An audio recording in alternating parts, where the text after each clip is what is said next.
Thanks, Riaz. Good morning. Vancouver Police are investigating the city's 10th homicide of the year after a young man was shot and killed last night.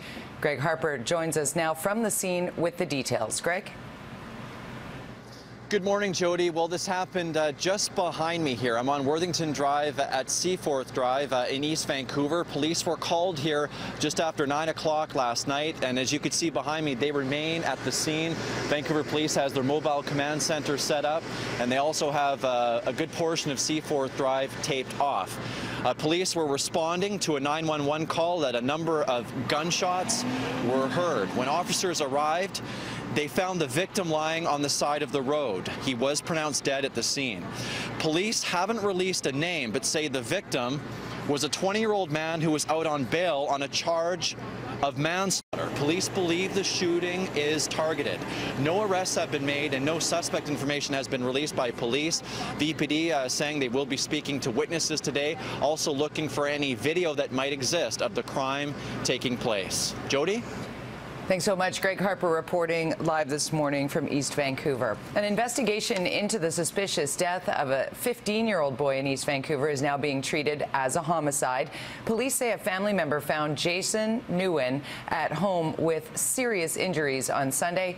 He later died in hospital, and an autopsy is being carried out today.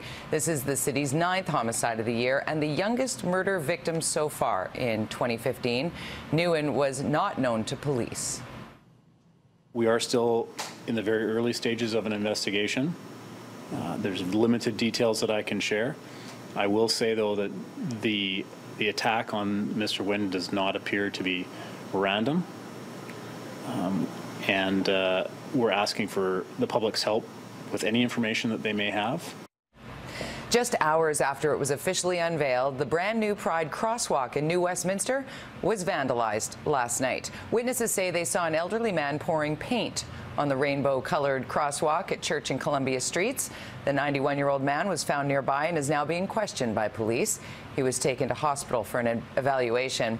Crews have been working overnight cleaning up the mess.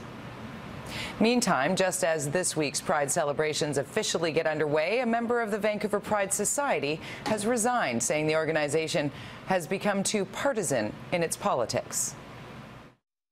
We have this chance to do some meaningful work on behalf of the trans community as a queer community as a whole. And what's happened is some people see that it's more beneficial to score some political points rather than actually do that work on behalf of the trans community. Tim L. says the Trans Pledge is an amazing initiative, but he says all parties are not being treated equally. BC Liberals have been banned from this year's parade because the party won't sign the pledge. Tim L. says there are too many things going on behind the scenes, and he doesn't want to be a part of it anymore. Pride is very political at its core. We're all fighting for something, and we require support from politicians to make that happen. What the mistake is making it partisan. So the difference being, are we political or are we partisan? We've gone too far towards the latter. The BC Liberals say transgender rights are already protected in our province's Human Rights Code, and they do not need to be explicitly stated, but the opposition disagrees. When your rights are not visible, when they're not written down on paper, it's hard to argue you have them. And that's the case for transgender people today. Unless you have a high-priced lawyer, you might be able to convince a judge that, yes, you are covered, but most people can't afford that. The Mayor of Victoria is calling on her fellow Canadian mayors to join her in a camp-out demonstration on Parliament Hill over what she calls a lack of adequate funding for homelessness. Spark that led to the idea is the controversy over creating a proposed temporary tent city in Victoria's Topaz Park. Nearby residents are concerned with what an increase in the homeless population would do to their neighborhood.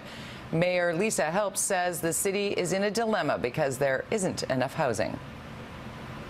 This park may end up being a place where there's a temporary tenting area, but not without input, not without conversation, not without consultation.